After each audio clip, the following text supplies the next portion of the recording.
धर्म क्या है? What is religion? धर्म को रिलीजन कहना सही नहीं।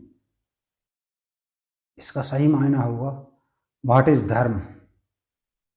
देखिए, धर्म जो कि एक संस्कृत भाषा से उत्पन्न हुआ है, जिसका अर्थ है जो हम धारण किए हुए हैं। रिलीजन एक ही प्रकार के विचारधारा के लोगों का समूह है। रिलीजन को छोड़ते हैं, धर्म पर आते हैं। धर्म क्या है? जो ये धर्म की परिभाषा है, ये वेदों ने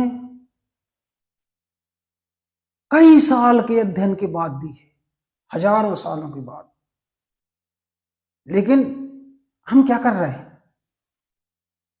जो हमारा मूल है, जो हमारे ज्ञान के स्रोत वेद हैं, उनको भूलकर अपने धर्म को रिलीजन में कन्वर्ट कर रहे हैं।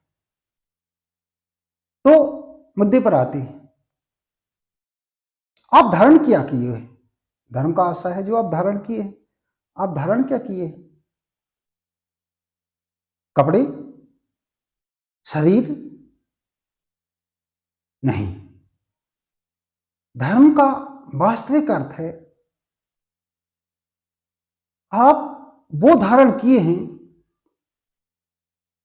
जो कभी नष्ट नहीं होगा।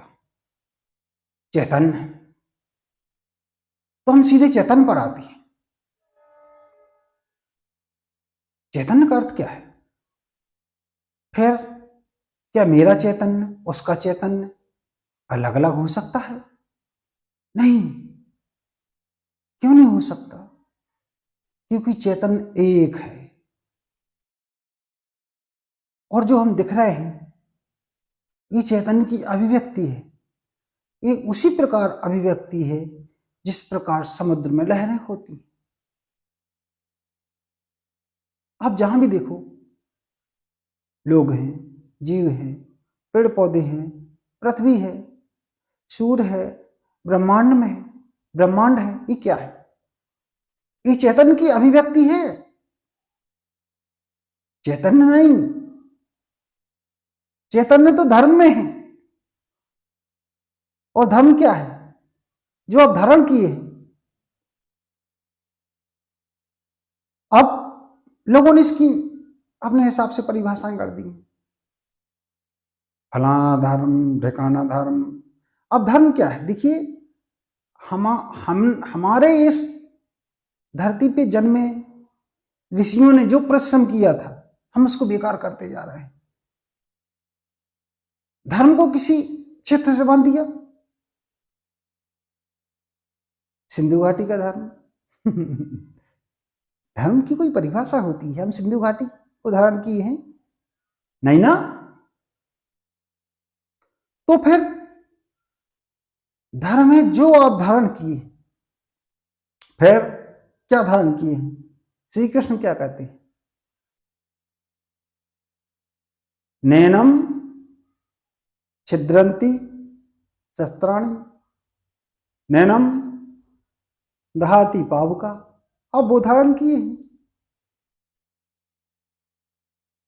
बुद्ध क्या कहते हैं? अप्पो दीपा भव। किसी से मत पूछो, आप जान लो। इसका मतलब क्या है? अप्पो दीपा भव का मतलब क्या हुआ है? आप अपने दीपक खुद बनो। आप अपने दीपक खुद कब बनेंगे? जब आप अपने चेतना के प्रकाश से प्रज्वलित होंगे। महावीर क्या कहते हैं? प्रत्येक दूसरा ही दुख का कारण है। क्यों है दुख का कारण? क्योंकि प्रत्येक दूसरा आपको अपने से दूर ले जाएगा। बिल्कुल होता ही है। जब हम आपसे बात कर रहे हैं तो हम में नहीं है, हम आप में हैं। तो क्या हुआ?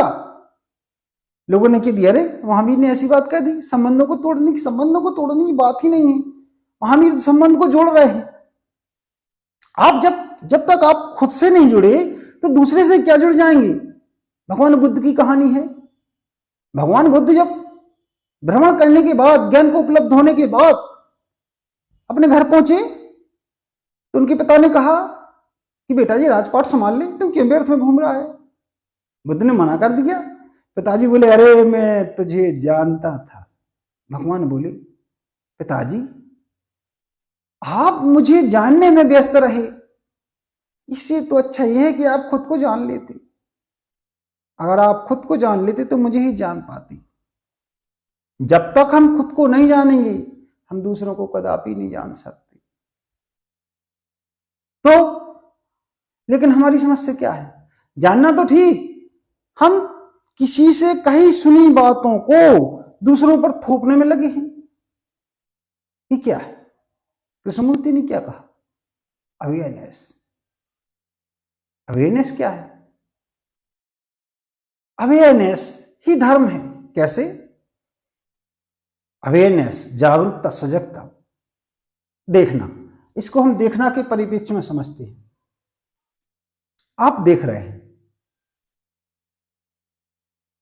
आप एक पेड़ को देख रहे हैं। अब आप क्या देख रहे हैं? ये पेड़ है, पत्ते हरे हैं, ये आम का पेड़ है, गर्मी में इसके फल आते हैं। ये क्या है? ये जो आपने इसकी व्याख्या की, ये कहां से आई?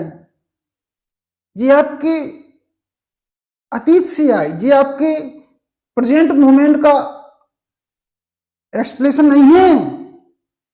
क्यों?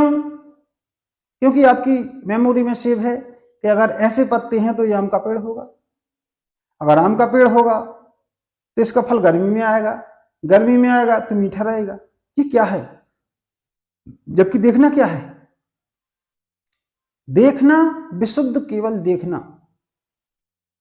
जब आप देखने के दौरान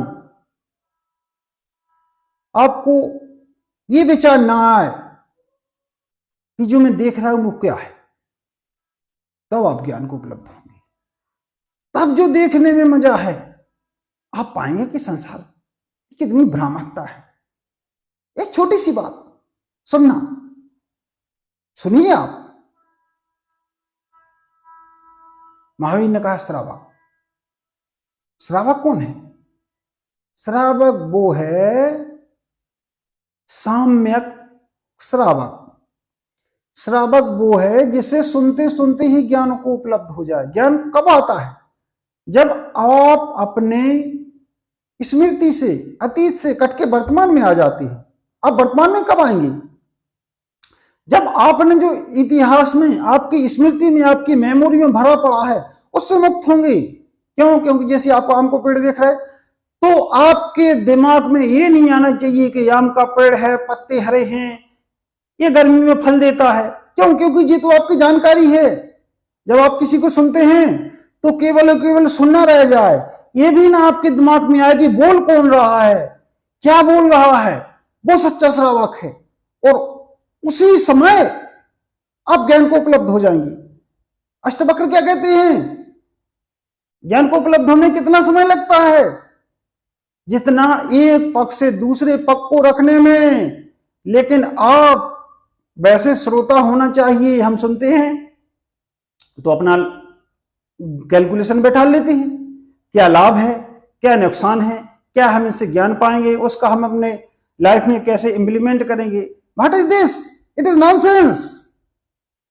अगर आपको सुनना है, अगर आपको ज्ञान प्राप्त करना है तो आपको केवल सुनना और सुनना ही होना चाहिए। उसमें बीच में विचारों का होना धर्म नहीं है। जब आप किसी को सुनेंगे तो ना सुनने वाला रहेगा ना बोलने वाला रहेगा, केवल और केवल रहेगा तो धर्म। तो कैसे करें? जो गतिविधि है, जो हलचल है, जो चेतना है, उसके निकट जाइए आप। हम क्या करते हैं? धर्म का बैच लेके दूसरों पर थोपते हैं। आपने जो बैच लिया है, आप जो कह रहे हैं, पहले उसको इंटरफिल्टर तो कीजिए। अध्ययन नहीं, अध्यात्म। अध्यात्म ही सही मार्ग है। अध्ययन तो एक जानकारी है और वो हमारी स्मृति में जुड़ता जाएगा और बोझ बन जाएगा और हम उससे दब जाएंगे। अध्यात्म क्या है? सुना या ना सुना, सुना तो अच्छी बात है, उसको आप खुद अपने अंदर की गहराई से, जैसे किसी बुद्ध पुरुष ने कोई बात कह दी, आप उसको ब्लंटली फॉलो ना करें, आप उस पर विचार करें, विचार ही ना करें, आत्मा से विचार करें, क्या ये बुद्ध पुरुष ऐसी कह सकता है? अगर आपकी सहमति है, आपकी आत्मा कहती है कि बात सही है, तो उसको माने। हम क्या करते हैं? 24 घंटे मन के भ्रमजाल में फंसे रहते हैं, ये सोचना, ये करना, यहां जाना, वहां जाना। आप अपने में ठहरो तो, कितना कितना 24 घंटे का समय होता है। आप अपने लिए 24 घंटे का समय आप बाहर फेंक रहे हो।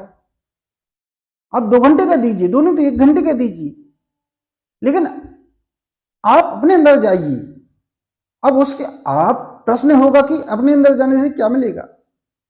जो मिलेगा वो अवर्णनीय है। कबीरदास जी क्या कहते हैं? अकथ कहानी प्रेम की, कहीं कछु ना जाए, जो गूंगे की सरकरा खाए और मुस्काए। वो कहने योग्य नहीं है, उसको कहा ही नहीं जा सकता। तो लेकिन हम क्या करते हैं? बस सुन लेते हैं और चिल्लाने लगते हैं। ये क्या है? ये वो है जो हमारे ऋषि मुनियों ने अपना जीवन लगा के वेद लिखे, शास्त्र लिखे, लेकिन हम उन पे जा ही नहीं रहे हैं।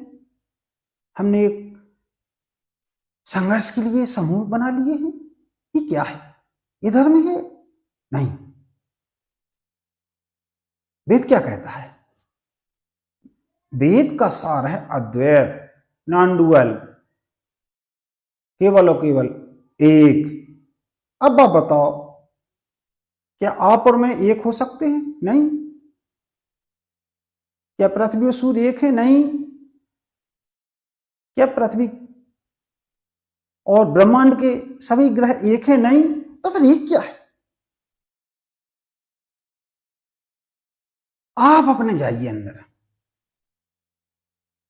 उस एक को देखिए जो आप में है, मुझ में है। उसका नाम मत दीजिए, नाम तो मैं भी जानता हूं, आप भी जानती हैं।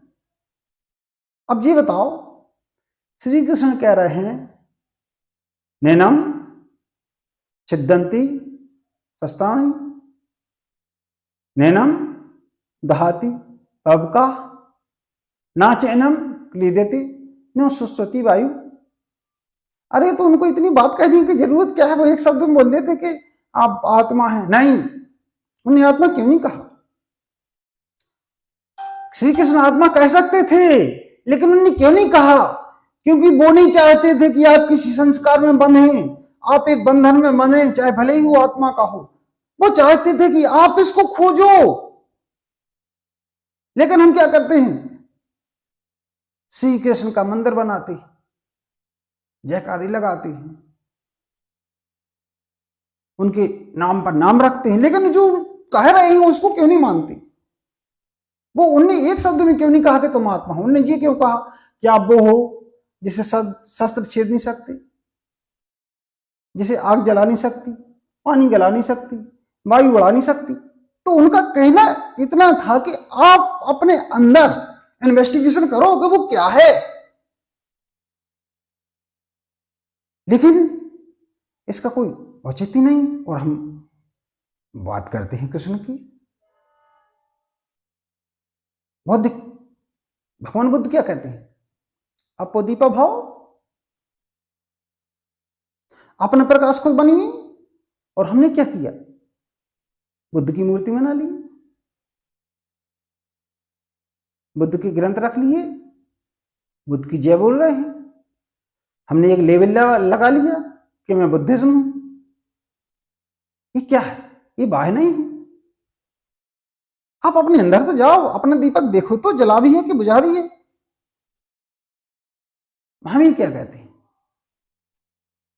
दूसरा तो कोई कारण है क्यों कहते हैं, क्योंकि जब तक आप अपने अंदर नहीं जाओगे तब तक सुख संभव नहीं है। तो मित्रों,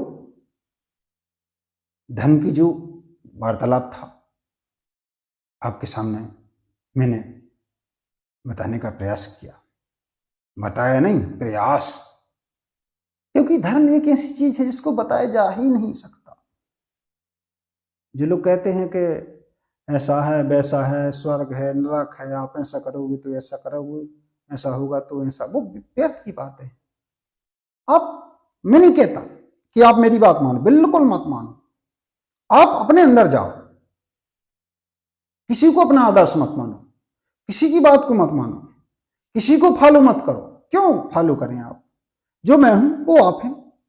आपके पास शरीर है, मेरे पास शरीर है, आपके पास चेतना है, मेरे पास चेतना है। फिर आप क्यों किसी की बात माने कि मैं क्यों किसी की बात मानूं? तो मानना नहीं है, जानना है। जब आप जान जाएंगे तो आपको लगेगा कि ये अजीब प्रकाश का प्रकाश है।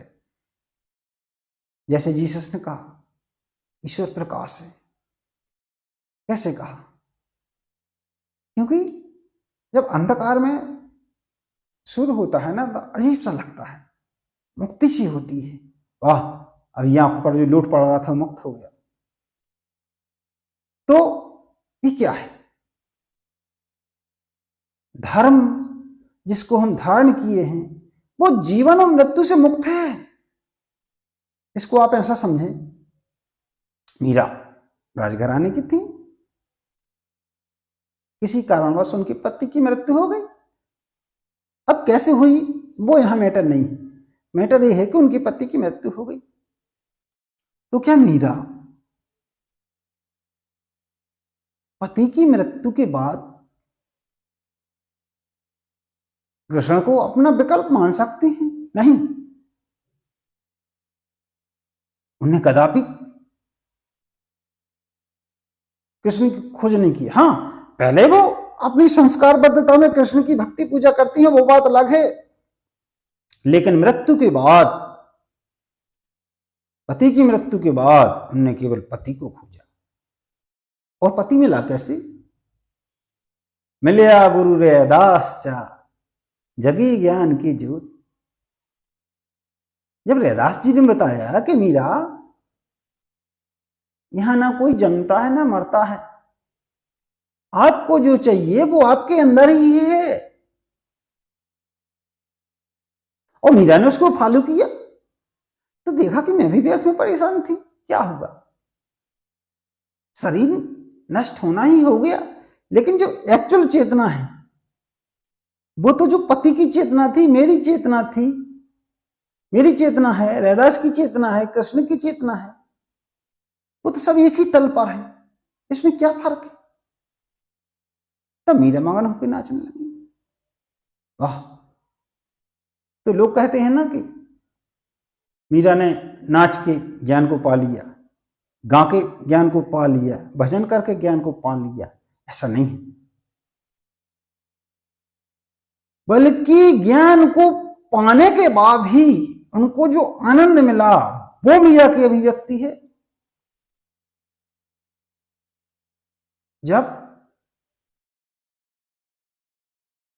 आदमी के पास ज्ञान हो जाता है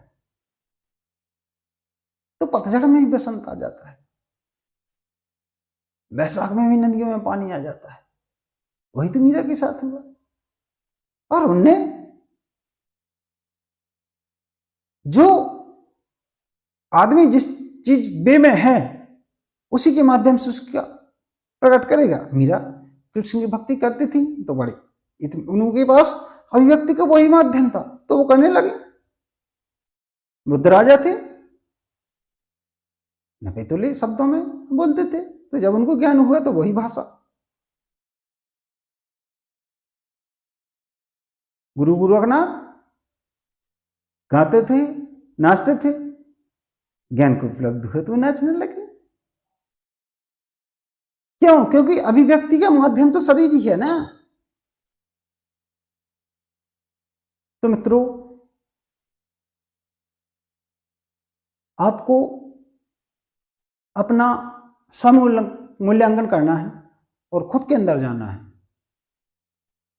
यही सच्चा धर्म है और यही सच्चा खुद का और दूसरों का कल्याण है। नमस्कार।